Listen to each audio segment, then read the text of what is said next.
Today's episode is a little bit of a catch-up after a week off and also includes a fact about St. Philip the Deacon that may surprise you.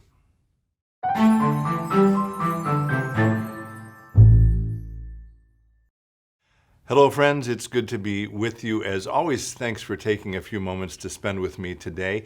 I have a few things on my mind this morning. The first is that you may or may not have noticed that we took a week off from these podcasts last week. That was because our editor and producer and videographer Tim was out of town, and so it was just a scheduling thing.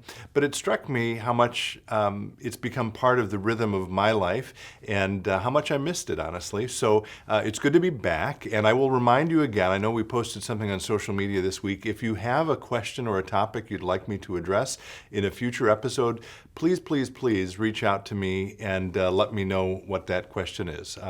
I'm always happy to entertain those and grateful for your submissions. So get in touch with me if you'd like me to address something in a future episode. That's the first thing I want to say.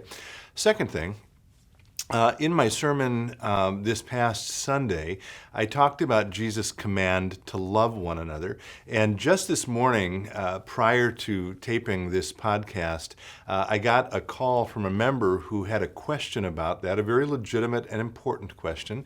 And she shared with me that she had been badly hurt, she didn't go into details, but in her past by people who were close to her. And she was struggling with this question of how do I love them? And so we had a nice chat, but I want to point you back to a couple of episodes we did in this podcast about the topic of forgiveness, because what I chatted with her about, we've also talked in this space before. And in summary, it's the fact that as Christians, we're not called to forgive and forget. We're not called to let people beat us up or abuse us and then invite them back into our lives. Rather, we're called to forgive them for our own sake, for our own health, but that doesn't mean we aren't also called to be wise enough to draw strong boundaries in our lives to keep people out who may be interested in hurting us. So I just want to mention that because it is sort of fresh from this past weekend's sermon. Final thing that I wanted to lift up this morning is that we have, this episode will be aired on the 11th or published on the 11th of November.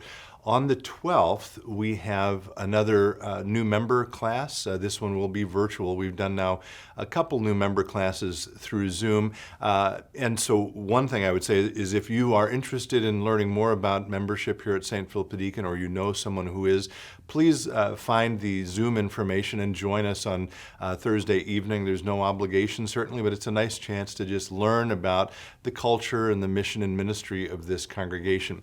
Related to that, I wanted to lift up a data point that I share at every new member class. I've been sharing this data point at every new member class for the last, 4 or 5 years, I suppose. And it seems particularly relevant this week. And again, I talked a little bit about the national elections in my sermon this past weekend. But the data point is this, and actually it strikes me that as a congregation, we learned about this fact about our congregation in the very room where I'm taping this podcast now. This room, which we've converted into a studio, used to be a conference room. And a number of years ago, we had a phone conference with a consultant who was walking us through the results of an assessment we had done for the church. We invited members of the church to answer all kinds of questions to help us sort of think about who we are and where we're going. One of the data points that you get from that assessment is a sense of where people are on the political spectrum. And we'll show a graph here of that.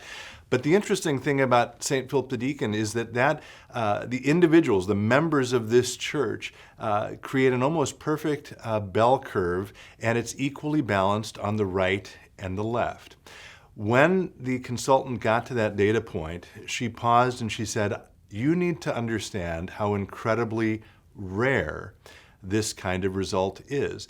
Most congregations, it turns out, have that bell curve at the highest point either moving towards the left or moving to the right. And by the way, I'm not knocking that. I'm not trying to pick fights with congregations who have different cultures than St. Philip the Deacon. I'm just reporting the truth about this place, which is that we have an equal percentage on the far right and far left, and the bell curve comes to its highest point basically right in the middle. I view that as an incredible sign of the health of this congregation. I view it as a sign that we are, in fact, a diverse congregation in terms of how we think about things, and yet we come together in spite of those differences, and we unite in common mission to accomplish God's purposes in the world. I think that's a wonderful thing. I think it's a testament to the health of this place, and it's a reminder that truly all are welcome here. So that's a simple data point I wanted to lift up today. Again, I hope maybe I'll see some of you virtually on Thursday. In the meantime, be well, stay in touch, and God bless.